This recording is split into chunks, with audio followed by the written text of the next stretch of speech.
están? Buenos días. Ánimo. Ánimo. Vamos a dedicar todo el tiempo posible a la sesión de preguntas y respuestas. ¿Es mejor? Empezamos. Buenos días, presidente. Usted va a estar, pero empezamos. Buenos días, presidente. Yo quisiera preguntarle, en estos días hemos estado publicando varios resultados de la Auditoría Superior de la Federación que se dieron a conocer. Entre ellos se detecta que en el Tren México-Toluca hubo un disparo de inversión en costos del 80% y además pues hubo pagos que no están justificados por más de 700 millones de pesos. A ver, en esta nueva etapa de su gobierno, ¿qué diferencia va a haber en estas obras?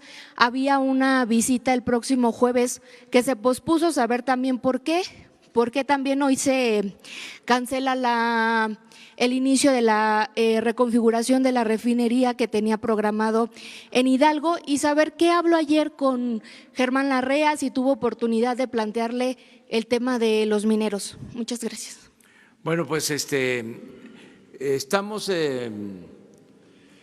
enfrentando lo que es de dominio público, una situación de muchas irregularidades, una herencia de obras inconclusas, de inversiones sin beneficios.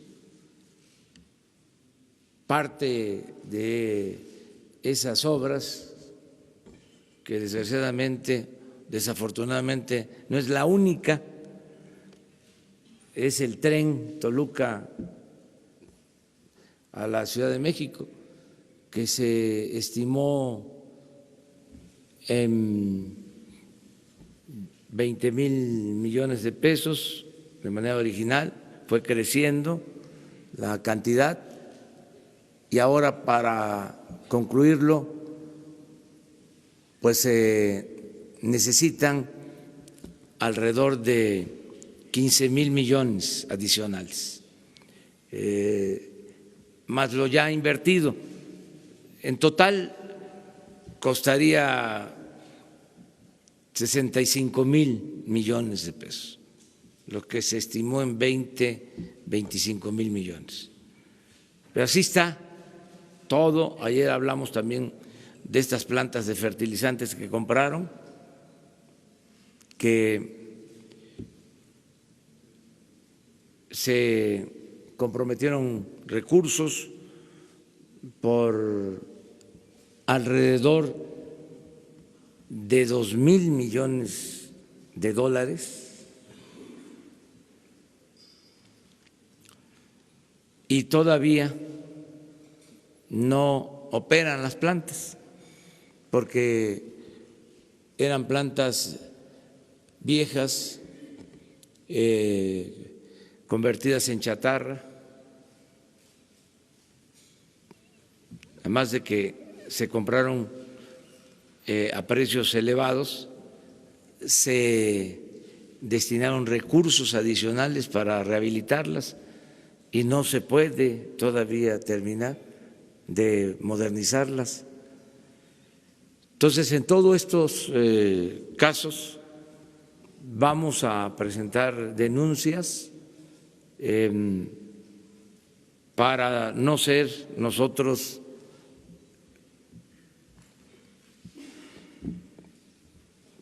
cómplices, porque si no lo mencionamos sería una omisión si no actuamos, y la instancia correspondiente va a decidir. Por eso la Fiscalía General, autónoma, independiente. Pero pues son muchos temas así. presas, hospitales, gasoductos, universidades, plantas, esto de los trenes. Les explico, por ejemplo, la situación del tren de Guadalajara. Estuvieron a punto de inaugurarlo. Se autorizaron para este año 1,000 millones de pesos, pero cuando pido el reporte de cuánto se requiere para terminarlo, me están planteando los técnicos que necesitamos un presupuesto adicional a los 1,000 millones de pesos de 3,500 millones de pesos para terminarlo el fin de año. ¿Y por qué tenemos que terminarlo lo más pronto posible? Porque ha generado todo tipo de molestias, una obra que se debió terminar desde hace años, y así muchas otras. Entonces estamos haciendo una reprogramación para ir terminando obras en proceso. No nos equivocamos, desde el principio dijimos primero mantenimiento de carreteras, de infraestructura. Afortunadamente se aprobó presupuesto para mantenimiento de caminos y ya tengo el informe que se han licitado el 75% de las obras de mantenimiento a estas alturas. Eso fue un avance. Lo segundo, se le dio importancia a las obras en proceso, pero son tantas que no va a alcanzar el presupuesto de este año. Tenemos que reprogramar la terminación de estas obras. El caso del tren de Guadalajara, pues son 4,500 millones. El caso del tren de Toluca, Ciudad de México, alrededor de 15,000 millones. Entonces, vamos a priorizar. A lo mejor terminamos el de Guadalajara para resolver ese asunto y nos queda el de Toluca a la Ciudad de México para terminarlo en 2, 3 años, en la medida de que se reprograme el presupuesto. Pero eso es lo que se recibió, una situación de mucho tiradero de obra. Se hacían muchas obras para beneficio de compañías constructoras y no se pensaba en el interés general. Pero vamos a salir adelante. ¿Cuál es tu otra? Canceló su visita el próximo jueves. Tengo hoy una reunión para lo del tren precisamente con el secretario de Comunicaciones, con la jefa de gobierno, porque hay un tramo que tiene que ver con la Ciudad de México, donde vamos a tomar ya una definición. Y no tenía caso que yo fuera sin tener todos los elementos, por eso se pospuso. Y la segunda era la reunión que tuvo ayer con algunos empresarios. Vino Germán Larrea, y pudo comentarle el tema de los mineros. No exactamente lo de los mineros, pero sí me reuní con un grupo de empresarios para intercambiar puntos de vista con el propósito de que se invierta en el país, porque necesitamos que haya crecimiento de la economía, necesitamos generar empleos y fue muy buena la reunión. Ellos tienen inversiones en el sector minero, en el energético, tienen inversiones en comunicaciones, el grupo con el que me reuní, y lo voy a seguir haciendo para que se estimule la inversión, que haya confianza y que podamos contar con la inversión privada, nacional y extranjera, porque también debe de quedar claro que no nos alcanzaría la inversión pública para crecer como lo necesita el país. Necesitamos crecer a una tasa promedio anual del 4%, porque no olvidemos que en 36 años la tasa de crecimiento anual ha sido del 2%. En términos generales, en términos reales, prácticamente no ha habido crecimiento, porque si se descuenta el incremento poblacional, es casi cero en 36 años. Entonces, si no hay crecimiento económico, no hay empleos, no hay bienestar, no hay paz, no hay tranquilidad. Yo estoy convencido, seguro, que vamos a avanzar mucho y que va a haber crecimiento económico.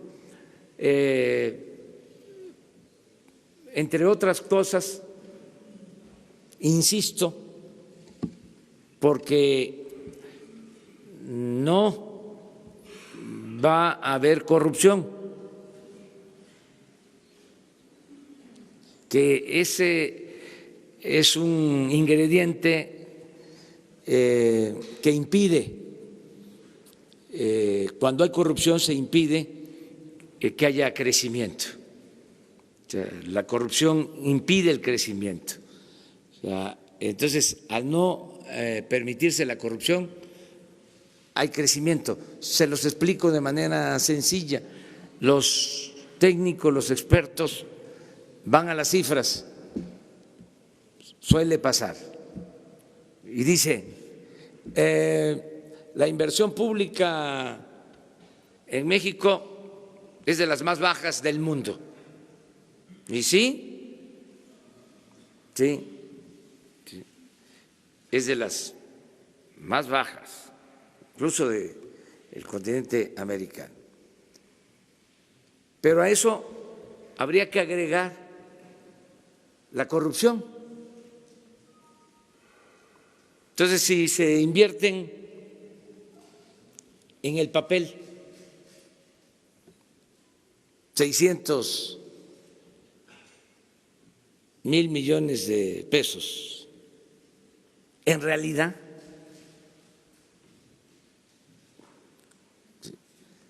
son efectivos, si acaso, 300,000. Porque esa inversión pública se convierte en corrupción en su mayor parte, y además se hacen obras que no se terminan. ¿Qué va a pasar ahora?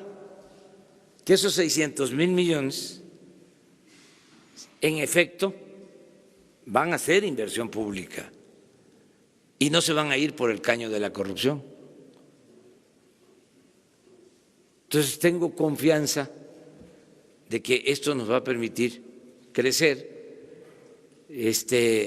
Vamos a hacer mucho más ahora con el presupuesto. Nada más, ¿a qué hora es su reunión con la SCT, presidente? Y si nos comparte el resto de su agenda del día, por favor. Pues tengo esa reunión, luego tengo otra reunión con el gobernador de Nayarit, que recuerde, pero Jesús les da la agenda.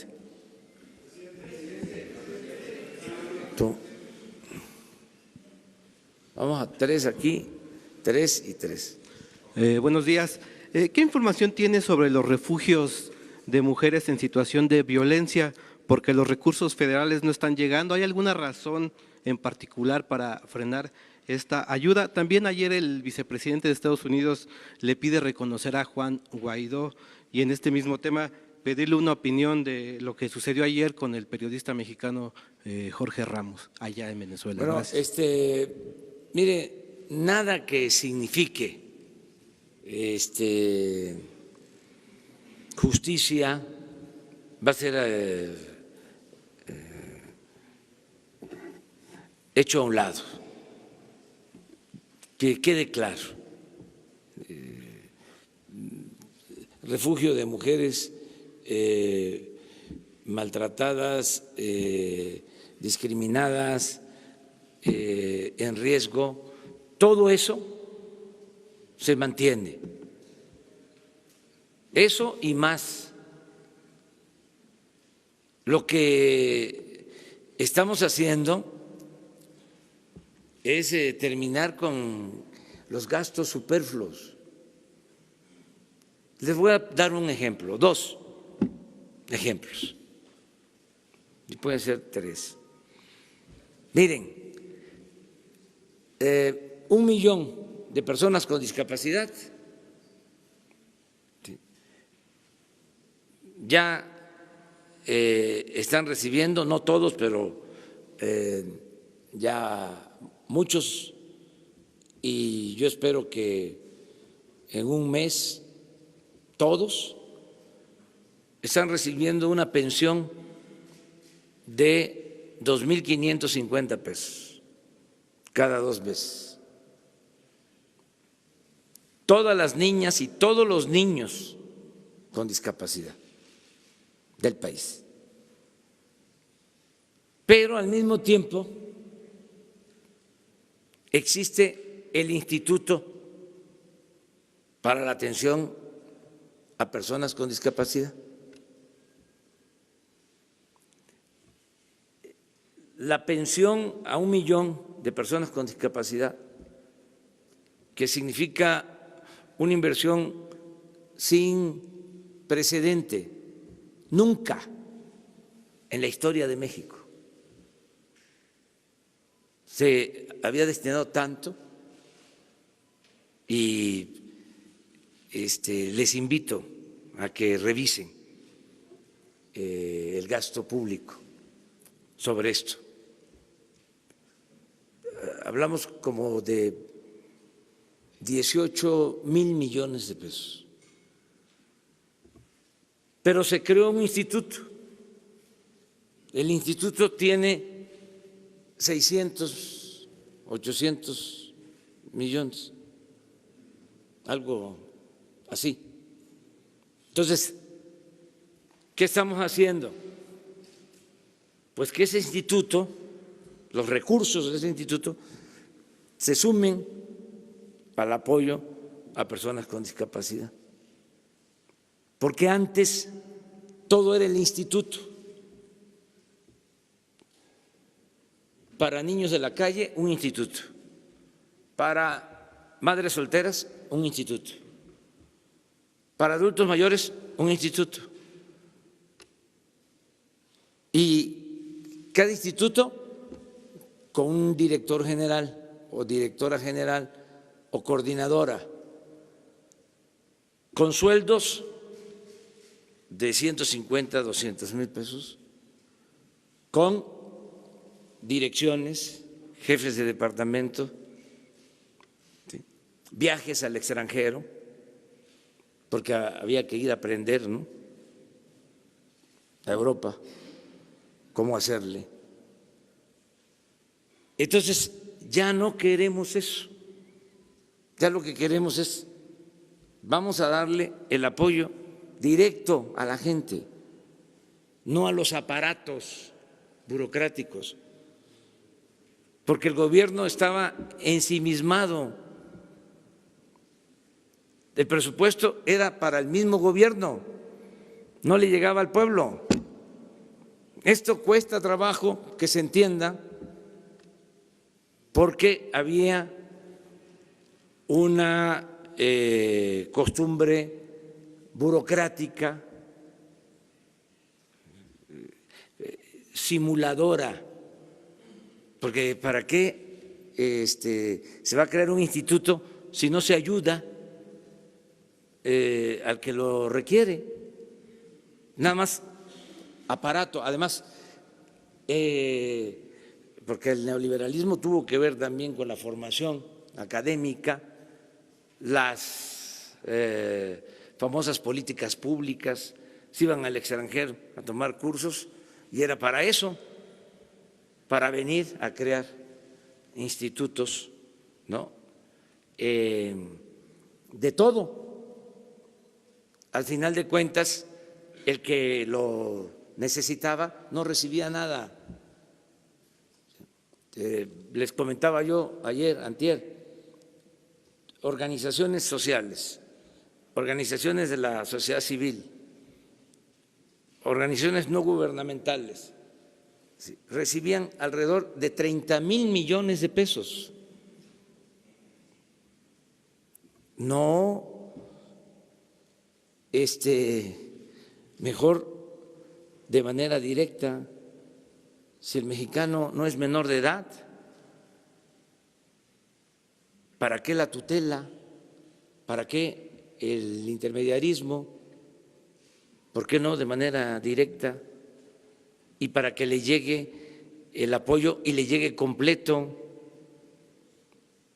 Es una especie, con todo respeto, de las bolsas de moches que existían.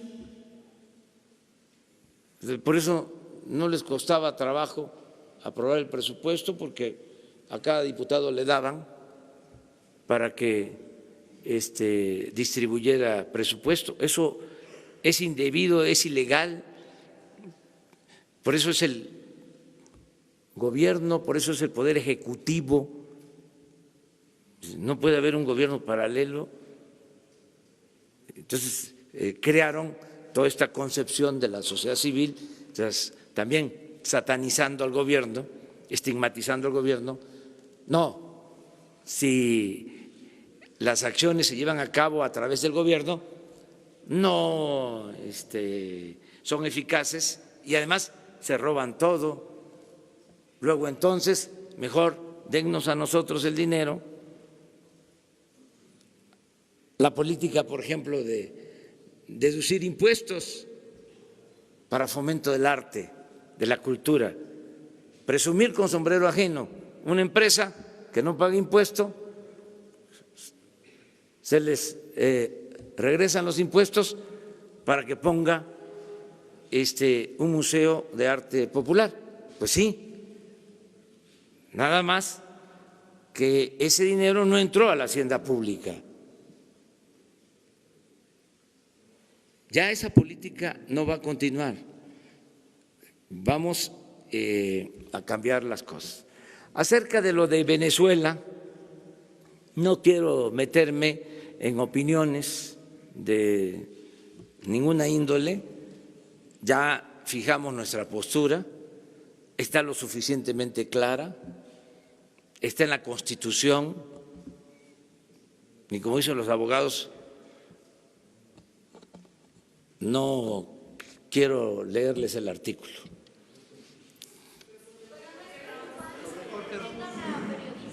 La retención de un ciudadano mexicano no merece que el presidente de la República se pronuncie al respecto. Sí, nosotros somos partidarios de la libertad de expresión, de el respeto que debe de haber para el ejercicio libre del periodismo en México y en el mundo. Eso es lo que puedo señalar. Va a hablar, soy Agustín Velasco de Uno TV, va a hablar con el periodista, lo va a buscar para platicar con él, aunque sea vía Desde telefónica. ahora le expreso mi solidaridad, desde aquí. Lo que no quiero es involucrarme en un asunto que está muy polarizado. No quiero ser candil de la calle y oscuridad de la casa.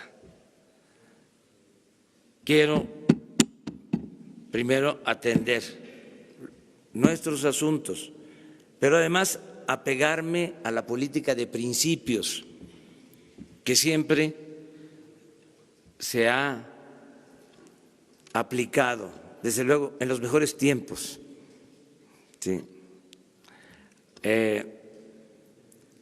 Aquí sí rectifico, no siempre. La política de no intervención y autodeterminación de los pueblos y solución pacífica de las controversias. Entonces, no quiero meterme en esto, es muy claro. México va a ser respetuoso de la decisión que tomen otros pueblos y otros gobiernos. A nadie nos gusta que nuestros vecinos o quienes viven en la colonia se metan en los asuntos de nuestras familias, que se metan a nuestras casas. Y no olvidemos, el respeto al derecho ajeno es la paz. Presidente. Ahora, ¿quiénes somos nosotros para entrometernos y juzgar sobre lo que sucede en otro país? Presidente, ¿qué pueden Es que- esperar? ¿Qué pueden esperar los mexicanos que se encuentran en Venezuela de su Todo gobierno? nuestro apoyo, eso es distinto. Todo nuestro respaldo y esperemos por eso de que se solucionen los problemas de manera pacífica, que no haya violencia. Somos partidarios de la no violencia y no quiero hablar más.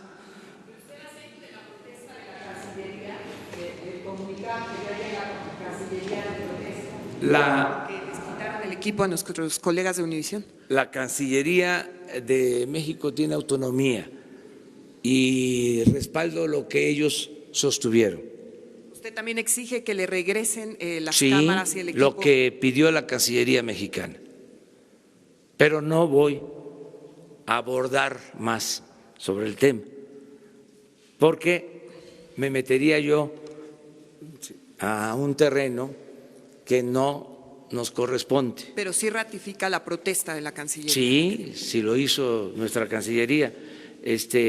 Lo que sucede es de que nosotros le tenemos mucha confianza a Marcelo Ebrard, secretario de Relaciones Exteriores, y en este caso las opiniones de la Cancillería se apegan a la política que mantenemos y no hay ningún problema. No, no. Le pedía al gobierno de México que ya se reconozca a Guaidó. Nosotros mantenemos una relación de respeto con el gobierno de Estados Unidos. No hemos tenido ningún tipo de presión. Y a ver, voy a decir algo importante.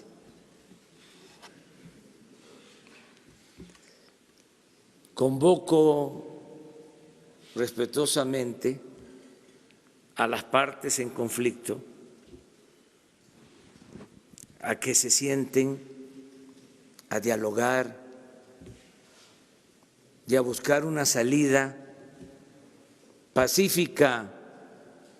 Eso sí lo puedo hacer porque nuestra Constitución habla de la solución pacífica en controversias.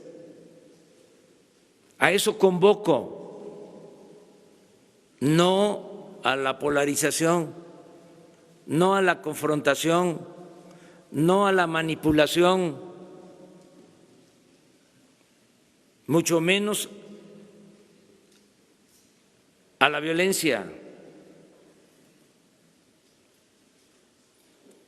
Entonces, esa es mi postura: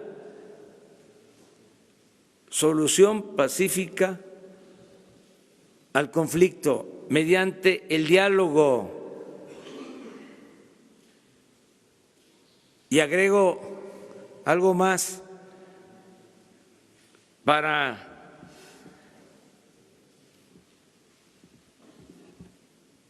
atender el asunto de la ayuda humanitaria, que se acuda a la ONU y a la Cruz Roja y que no se politice este tema. Lo digo con todo respeto y termino con la frase de Juárez: nada por la fuerza, todo por la razón y el derecho. Ya estoy expresando, pero ni siquiera me gusta la palabra condena. No uso yo eso. Una manifestación de protesta, pero esos términos polarizan. Ni cuando era yo opositor los usaba.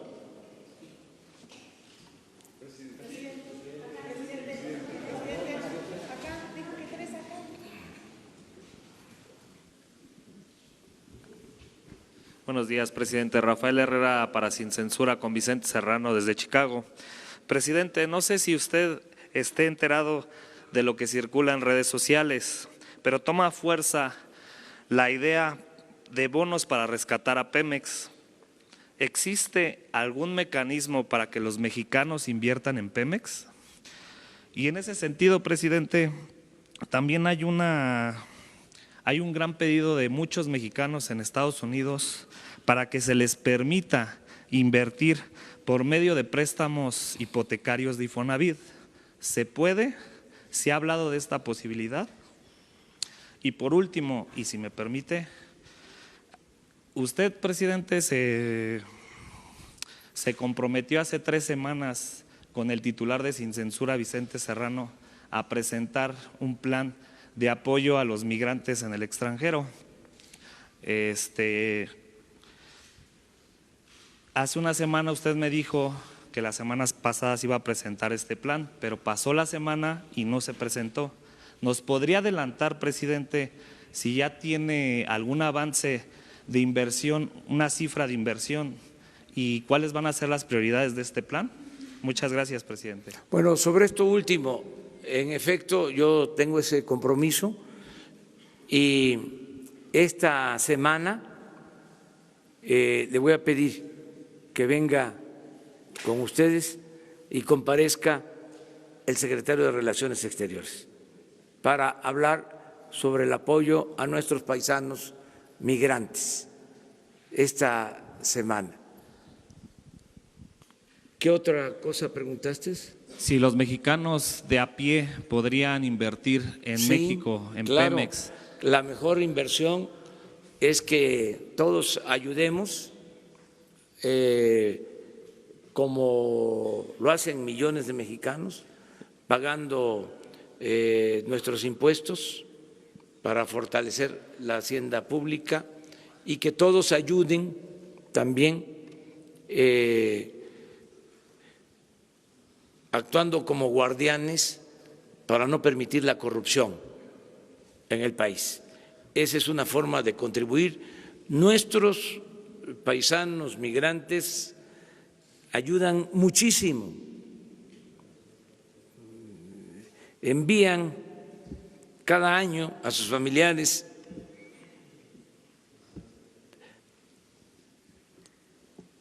más de 30,000 millones de dólares. Es la fuente principal de ingresos que tiene nuestro país.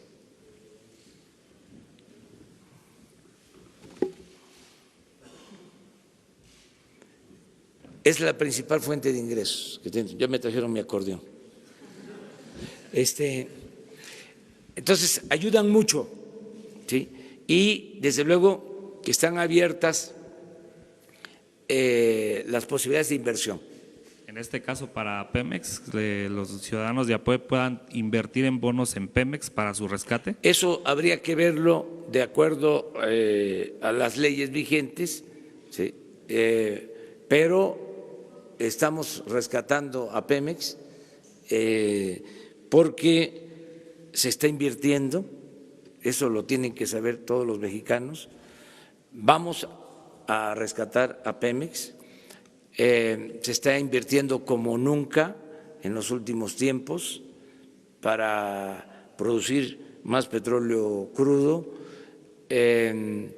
y es un negocio muy rentable porque si no hay corrupción, extraer un barril de petróleo cuesta cuando mucho, $6. Y se está vendiendo en $54 el barril. O sea, no hay ningún negocio tan rentable como la extracción del petróleo. Lo que pasa es que se esmeraron en buscar destruir a Pemex, como se esmeraron mucho en destruir al país. Con la política neoliberal, con la política de pillaje, pero afortunadamente, como una bendición, ya cuando estaban por terminar la obra de destrucción, sonó la campana. Se llevó a cabo la elección del día 1 de julio del año pasado. Y la gente dijo, basta, va a haber un cambio, va a haber una transformación. Eso es la salvación del país, eso que hicieron todos los mexicanos. Y eso mismo, porque con todo respeto son muy mezquinos, les molesta a algunos.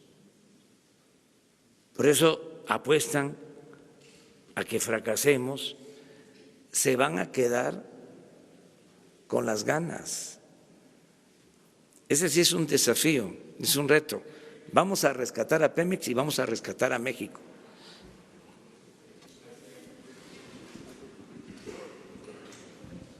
Gracias. Buenos días, señor presidente. Bueno, pongo de pie para que las redes sociales no nos digan de cosas. Ok. Urbano Barrera, del diario Ovaciones, señor presidente.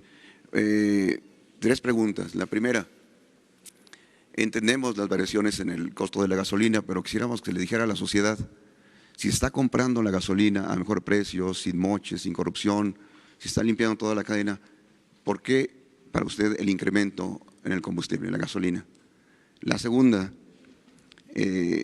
ya casi está lista la Guardia Nacional, está perfilado todo el esquema de seguridad y se va a apoyar a la seguridad pública.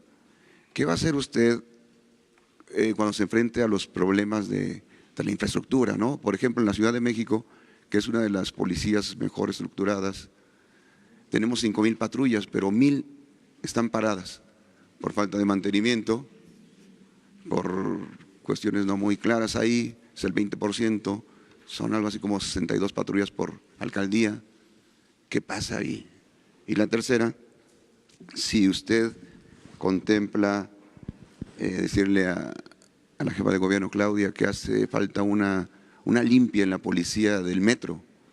Nos enteramos el sábado anterior, el sábado 16, de la señora María Guadalupe Fuentes Arias, se desmayó en la estación Tacubaya, llegan a asistirla el personal policíaco de la estación, la meten a uno de los cubículos, después sale y la colocan en una escalinata de entrada, sin celular, sin dinero, le dejaron 3 pesos. Hay videos que grabaron todo, están en la carpeta de investigación, pero no ha ocurrido nada y siguen impunes estas personas. A eso se exponen las jóvenes, ha habido problemas de jóvenes atacadas en el metro. Es necesaria una limpia. ¿Qué le podría decirle a la jefa de gobierno? Esas 3 cuestiones, señor presidente. Gracias. Miren, es muy buena pregunta lo del aumento en el precio de la gasolina, porque me sirve para informar en general y contrarrestar malos entendidos y la mala fe también de nuestros adversarios. ¿Qué ha pasado en el tiempo que llevamos con el precio de las gasolinas y del diésel? Ha habido un aumento en la gasolina magna y una disminución en la premium. Le estoy dando a conocer esto que considero importante. De acuerdo al precio que Pemex vende a los expendios, esto puede significar más o menos de conformidad con el margen de utilidad que tengan los concesionarios, pero el precio base en el tiempo que llevamos ha aumentado en la gasolina magna y ha disminuido en la premium. De todas maneras, yo tengo un compromiso que voy a cumplir para que se sepa. No va a aumentar la gasolina, ni el diésel, ni el gas, ni la luz en términos reales. Si se está dando este aumento, estamos esperando el momento para hacer un ajuste, para cumplir el compromiso. ¿Qué significa? La gasolina no va a aumentar arriba de la inflación, nunca, ni el diésel, ni el gas, ni la luz. Y digo esto porque en mis giras, en algunos casos me muestran recibos de luz que vienen por arriba de lo normal. Y ya di instrucciones para que se revisen, porque no quiero de que al interior del gobierno los que tienen que ver con esto nos estén jugando chueco para provocar inconformidad con la gente. Entonces, decirle a la gente que voy a cumplir con el compromiso de que no aumenten los precios de energéticos en términos reales. Voy a cumplir eso. Acerca de lo de la Guardia Nacional, es una muy buena pregunta. Hoy trabajamos sobre eso. Les puedo decir ahora con más información, con más elementos. El pueblo de México no tenía protección. No habían elementos del gobierno federal encargados de la seguridad pública. se reducía a 18,000 elementos de Gendarmería y de la Policía Federal, que además tenían otras encomiendas. No había protección para garantizar la seguridad pública. Por eso lo de la Guardia Nacional es un avance, porque este año vamos a contar, para empezar, con 80,000 elementos. El año próximo va a aumentar a 100,000 y vamos a tener en el 2021 125,000 elementos en 266 coordinaciones territoriales. Ya estamos trabajando con ese propósito y eso me da mucha tranquilidad porque vamos a poder resolver el problema de la inseguridad y de la violencia. Acerca de abusos que se cometen, pues tiene que actuarse castigando esos abusos. No van a dejar de haber estas actitudes corruptas, indebidas, pero no permitirlas, que no haya impunidad. Eso es lo que puedo contestarte. Lo mismo, o sea, que se regularicen las cosas. Buenos días, señor presidente. Ricardo García, de Revolución 3.0. Dos preguntas. Primero, el día de ayer fue nombrado José Antonio Meade para laborar en un banco. Entonces, bueno, quisiera saber su opinión al respecto.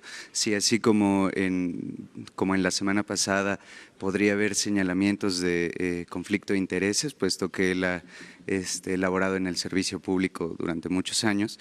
Y en otro tema, después, a raíz de la muerte de un activista de Samir, en torno a la presa, a la termoeléctrica, se ha desatado una serie de posicionamientos por parte de la sociedad civil en torno a que al día de hoy suman 14 activistas y comunicadores que han muerto durante su sexenio.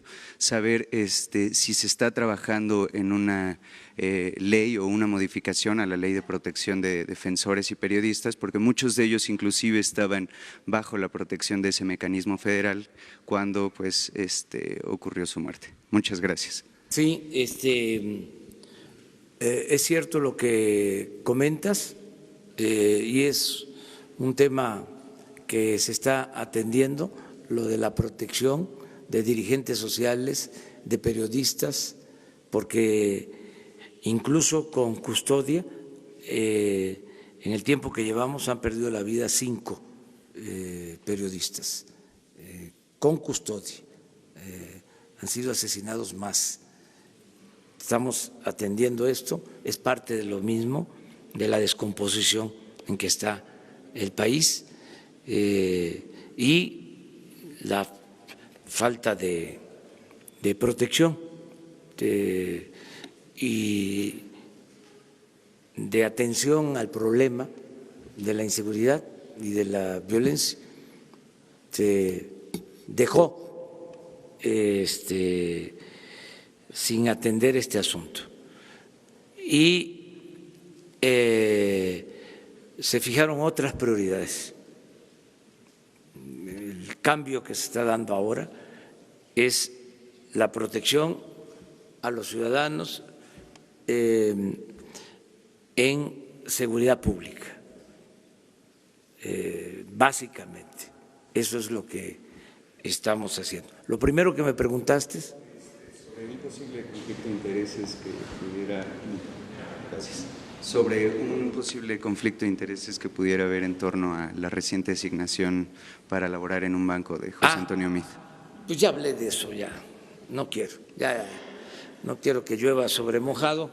Lo que sí puedo mencionarles es que está, o reiterar, que hemos presentado una iniciativa de ley para que esto no suceda, para que exista una veda de 10 años, que los funcionarios públicos que terminen no puedan en 10 años laborar en empresas afines al cargo que desempeñaron.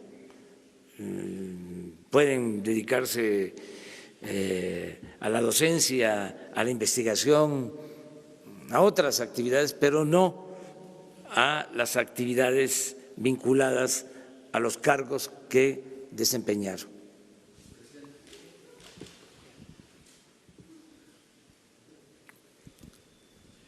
¿Qué tal? Alberto Rodríguez, de SDP Noticias. ¿Tiene alguna opinión sobre este grupo que se anunció el fin de semana de Yo Sí Quiero Contrapesos, en el cual hay perredistas, panistas, activistas, que pues, como su nombre lo indica, quieren hacer un contrapeso al gobierno federal, si bien no queda claro a qué se refieren con contrapeso, si es que van a buscar formar un partido político, solo van a estar escribiendo en medios contra usted?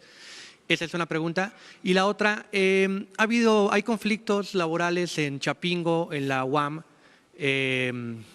La rectoría de la UAM sigue firme en que solo les va a dar 3.35% de aumento salarial, pero los sindicalizados se están quejando de que a lo mejor en este sexenio no se ha procurado que se eleven los salarios de los docentes, de los trabajadores de este sector. No sé si también tengo una opinión. Sí, mire, acerca de los grupos que se constituyen para hacer oposición al nuevo gobierno, pues es legítimo. Nosotros garantizamos el derecho a disentir. Entiendo que están desesperados porque no se repone el conservadurismo. Solo que no están haciendo bien las cosas. Yo les voy a dar a ellos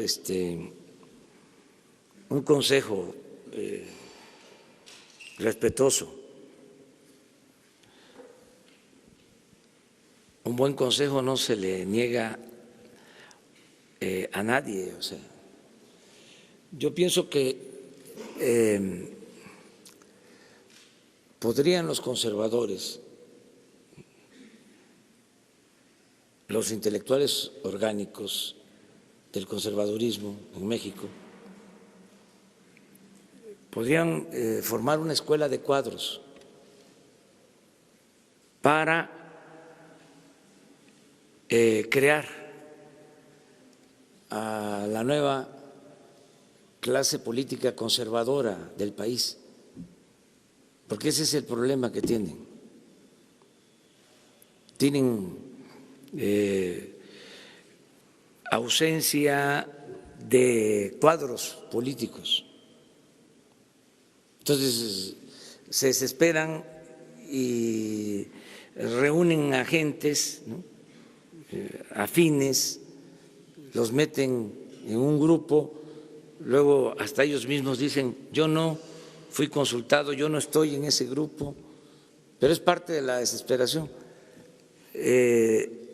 Hay muy buenos intelectuales de derecha, conservadores,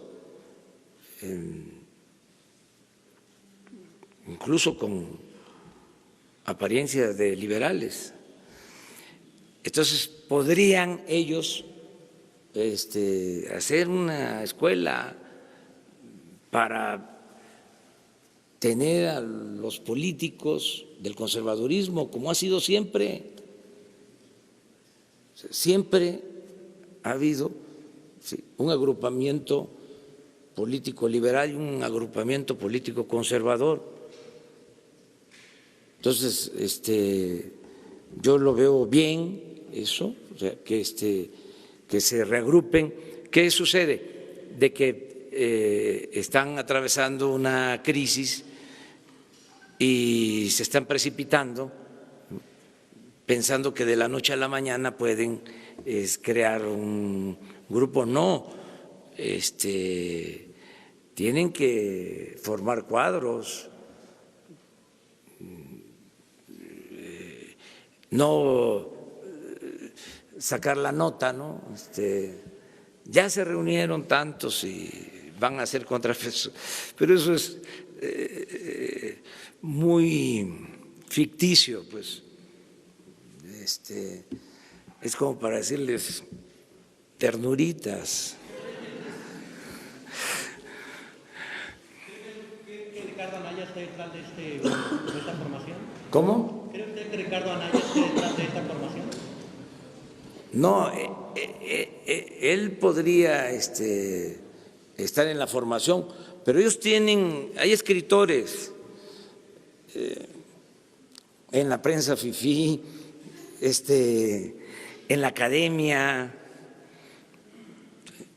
gente de derecha, de conservadores, pues, que es evidente que no les gusta lo que está sucediendo en el país, no nos ven con buenos ojos, están en contra de nosotros, pero bueno, todo eso es permitido, es parte de la democracia, es el derecho a disentir. Entonces, nada más que no hagan el ridículo, que hagan bien las cosas. Y lo de la UAM, si el gobierno está a favor de que haya Nosotros incrementos salariales. Cumplimos a las universidades con el compromiso de que cuando menos iban a tener el mismo presupuesto más inflación. Incluso hubo un error al principio en el manejo del presupuesto y luego yo acepté públicamente de que se les estaba dando menos y se les dio un presupuesto adicional. Pero tiene que ver con la política de cada universidad y ser respetuoso de las autonomías.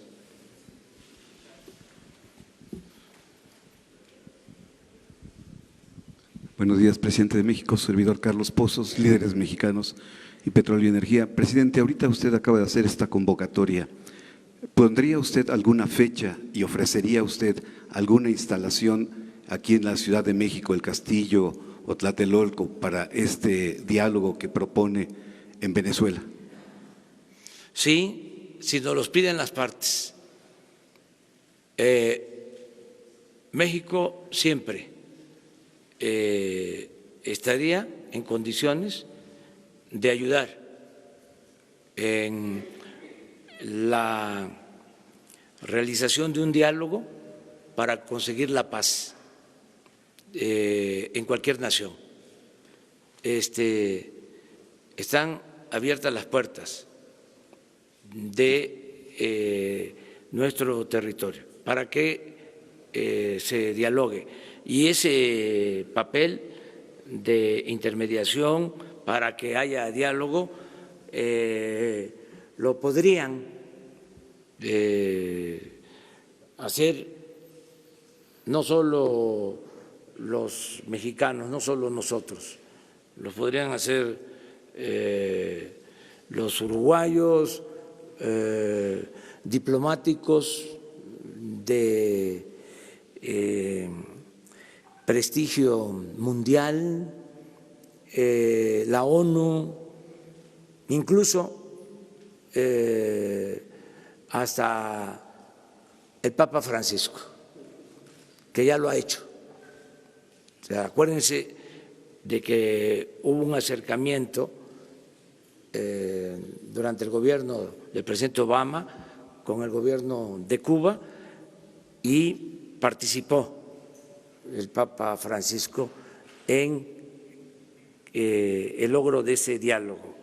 Y lo mismo para el caso de Colombia, en un acuerdo de paz. Entonces, sí hay forma de que se busque una salida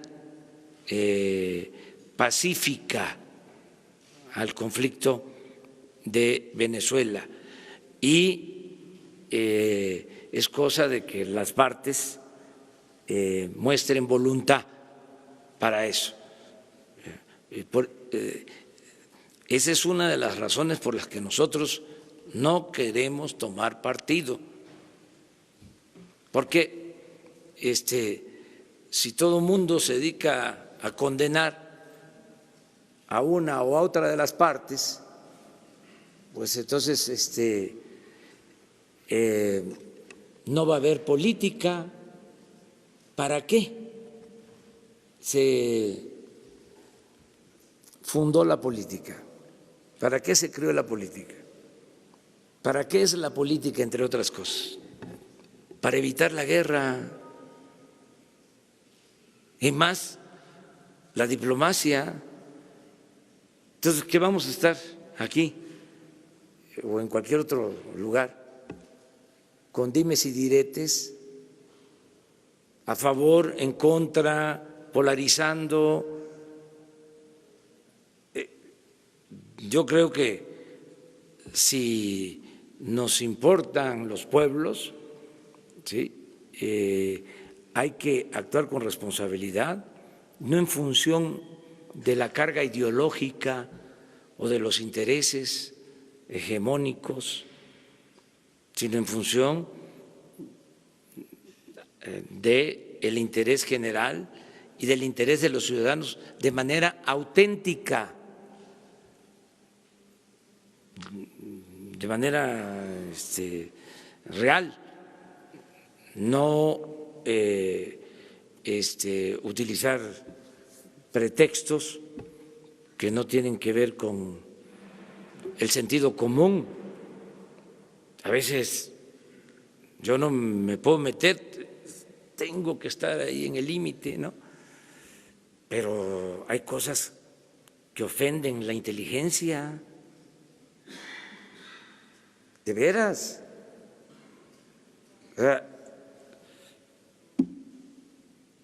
Ofenden la inteligencia, ya no puedo decir más. Me refiero a algunos pronunciamientos, algunos pronunciamientos, pero hasta ahí la dejamos. Presidente, dos denuncias. El saqueo en Pemex continúa, el Pemex paralelo de los directores, subdirectores continúa, presidente. Le quiero decir que la empresa DMI Ingenieros y Petroquímica del Golfo con Clariant están poniendo en riesgo la estimulación para incrementar la producción de crudo pesado y llegar a los objetivos que usted ha señalado. Hasta el día de hoy también, señor presidente, en Houston, hasta hoy en la mañana funciona la oficina PPI, que es Pemex Procurement International, con 90 personas y continúan haciendo sendos negocios para que usted lo tome en consideración. Y mi segunda pregunta, presidente, las cifras de turismo han caído. ¿Qué va a hacer el gobierno sin promoción turística en el extranjero? ¿Cómo atraer esa inversión para atraer turismo y sea el motor del desarrollo económico también? Bueno, acerca de lo último, todas las embajadas que tiene México en el extranjero van a ayudar en la promoción turística. Y la mejor promoción es el que haya paz y haya seguridad en el país. Lo que afecta más el ingreso de turistas es el ambiente de inseguridad. Entonces nosotros pensamos que vamos a resolver esto, va a haber paz, va a haber tranquilidad y van a llegar muchos turistas. Ya no hay el fondo del turismo porque había, vamos a decirlo físicamente, técnicamente, en el marco de la jeringonza neoliberal, había opacidad. Entonces, eso ya se termina. y esos recursos son los que se van a utilizar para la construcción del Tren Maya. Y quienes manejaban estos recursos pues no están conformes. Ya lo he dicho, habían oficinas en el extranjero, nada más había un programa que se llamaba ProMéxico con 60 oficinas en las distintas ciudades del mundo. Ustedes han visto aquí, en la capital o en cualquier estado de la República, una oficina pro Francia, pro Alemania, pro Estados Unidos, pro Japón. No, eran de las extravagancias que se cometían. Entonces se puso orden también en eso. Acerca de Pemex Internacional, es una empresa que está constituida desde hace mucho tiempo. Estamos limpiando esa empresa porque es la que compra los combustibles, es la que tiene la venta también del petróleo en el extranjero. Es una de las empresas más importantes, estratégicas. Se está limpiando de malos manejos. Hay mucha gente todavía, no solo en Pemex, en todo el gobierno. O sea, están ahí. Nos va a llevar algún tiempo, pero vamos a ir limpiando. Vamos a ir poco a poco, ¿no? Quitando gente que no ayuda. Y esa es una labor de ustedes. ¿Quiénes han ayudado más? De aquí, de esta conferencia, salió lo del subdirector de Pemex, ¿no? O sea, que no se le está juzgando porque no es juicio sumario, es, a ver, que se haga la investigación. Mientras tanto, espera, ¿sí? Pero salió de aquí, de este rango. Acaba de haber un caso en aduanas que se denunció aquí, ¿sí? También. Y así muchos otros. Entonces, que todos ayudemos, transparencia, ¿sí? Para que se termine con la corrupción. Terminamos contigo. Presidente, Demián Duarte, de Pasión por los Negocios, Política y Nuevos Proyectos Corte de Sonora, nos va a visitar el próximo sábado en nuestro estado. Y en Sonora tenemos algunas preocupaciones y planteamientos que tienen que ver con la política del gobierno federal. Uno de ellos es, tenemos la carretera interminable, tiene 20 años reconstruyéndose la carretera federal 15 en el tramo Estación Don Nogales, se le han invertido 23,000 millones de pesos y no se ha terminado, incluso Peña Nieto fue la última semana de su gobierno y la entregó sin terminar. La pregunta en particular es si hay un plan en ese caso en específico para terminar la carretera. El otro gran tema que tenemos en este momento, porque se acerca el calor y usted ha estado con nosotros en Hermosillo y en distintos lugares de Sonora, es el famoso subsidio para la tarifa 1F, que no nomás aplica a Sonora, también aplica a Baja California y algunas otras entidades como Chihuahua. Esto cuesta para el caso de Sonora 301 millones de pesos que aporta en buena parte la Secretaría de Hacienda. Preguntar si hay una determinación al respecto. Y la tercera y última, si es tan amable, señor presidente, tenemos una situación de inseguridad que nos preocupa mucho a los sonorenses en el sur del estado, particularmente en Ciudad Obregón, y se contagia continuamente a Empalme y a Guaymas con situaciones, válgame, pues de muertos casi de manera cotidiana.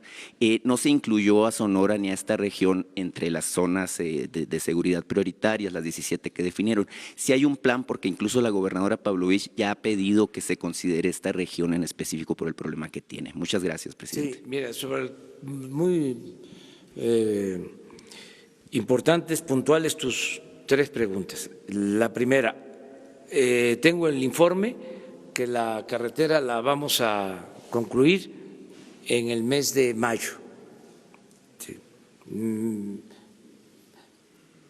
No quiero decir para abril o para mayo, pero el ingeniero Cedri acaba de estar en la revisión de el tramo que nos falta de concluir, que es el de Santana Nogales. Es ahí donde tenemos más problemas.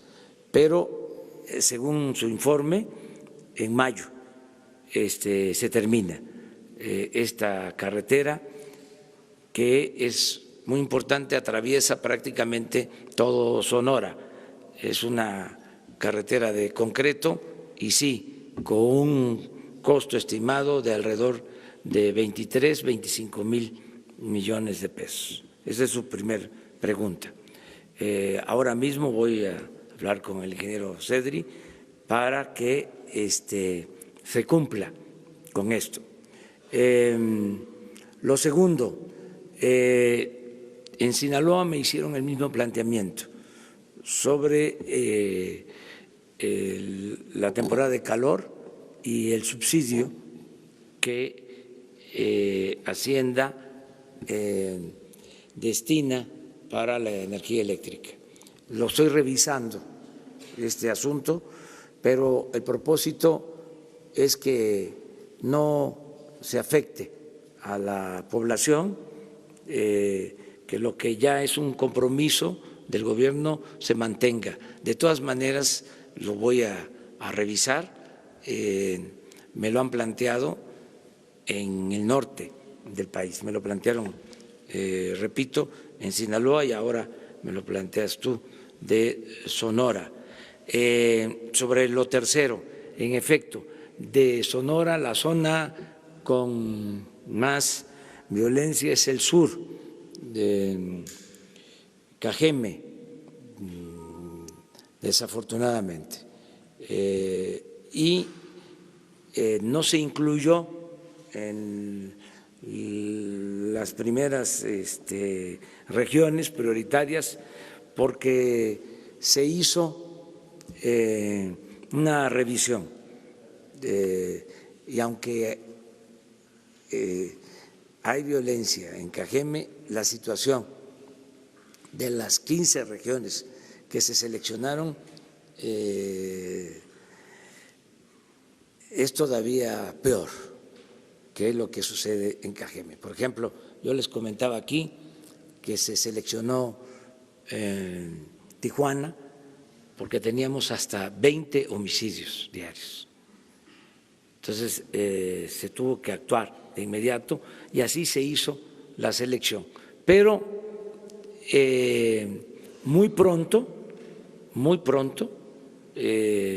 ya vamos a atender 150 regiones del país con la Guardia Nacional. Yo espero que ya se apruebe la Guardia por la Cámara de Diputados, que nos ayuden en los congresos locales, porque es una reforma constitucional que requiere de la mayoría de los congresos locales en su aprobación, pero ya tenemos el plan y ya se autorizaron los recursos, el presupuesto para la Guardia Nacional.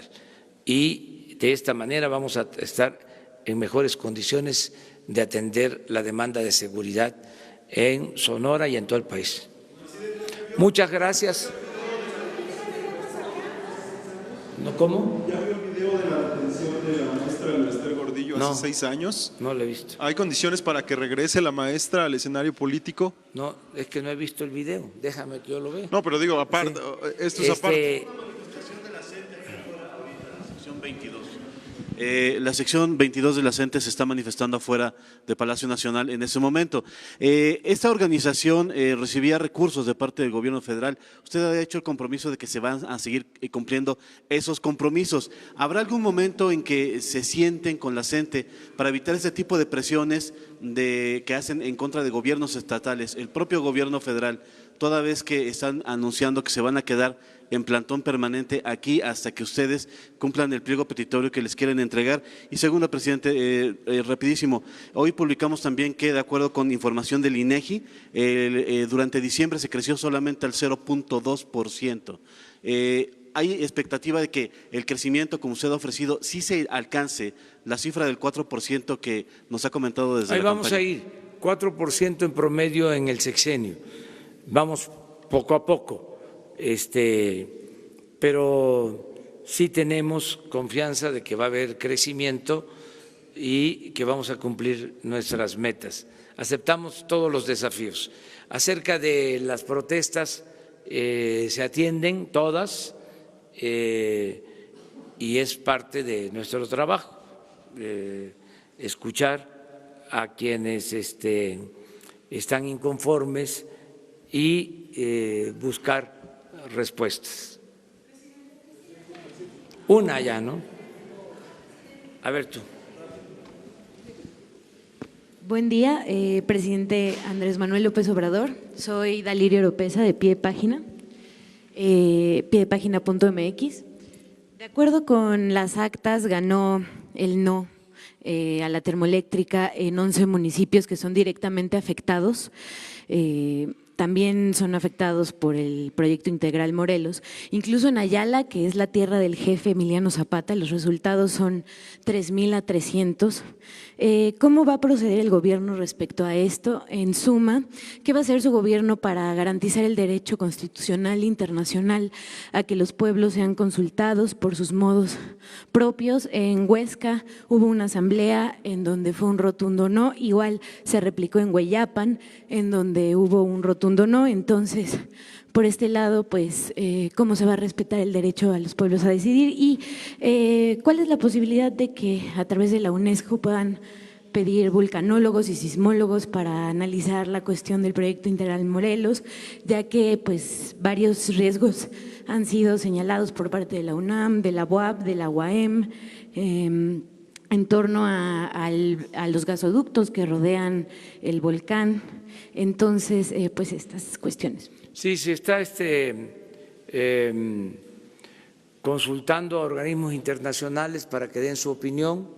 Ya hemos firmado incluso acuerdos, lo hicimos aquí, para ver la calidad del agua y estamos dispuestos a que cualquier organismo internacional revise esta situación.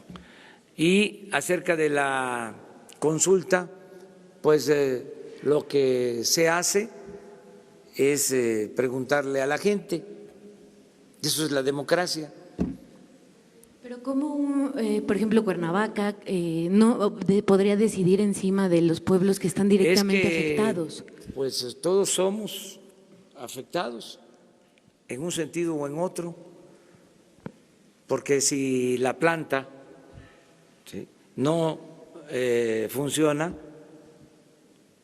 se tiene que comprar la energía eléctrica a empresas extranjeras a precios elevados, se tiene que pagar subsidio, se afecta a toda la población, o sea, es como se le quiera ver.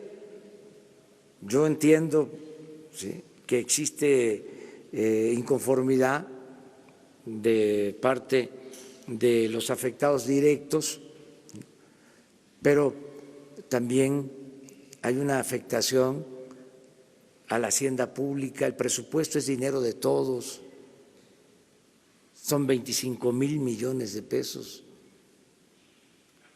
Entonces, no es un asunto sencillo, es complejo y la mejor manera de resolverlo es con el diálogo y con la democracia. No hay otra forma. El que si existe una inconformidad, existe un conflicto, vamos a preguntarle a la gente, que la gente decida. Eso nunca se había hecho en el país, nunca. Y por eso también mi reproche fraterno a las organizaciones que se presentan como de izquierda o radicales. Para mí eso es conservadurismo, eso es mantener el statu quo, es decir, es conservar, que sigan las cosas igual. una realidad se conoce para transformarla. Entonces, no es nada más conocer la realidad, sino transformarla. El que se utilice la democracia para resolver los problemas es un gran avance en un país donde casi nunca ha habido democracia.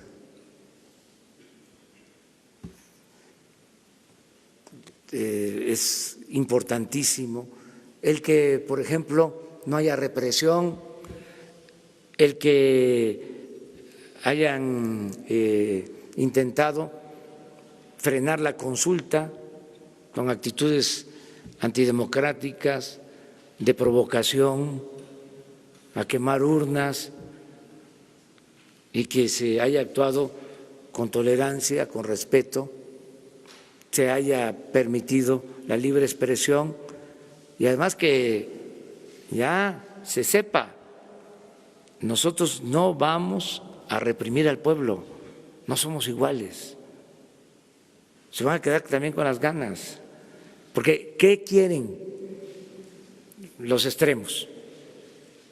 La extrema derecha y la extrema izquierda,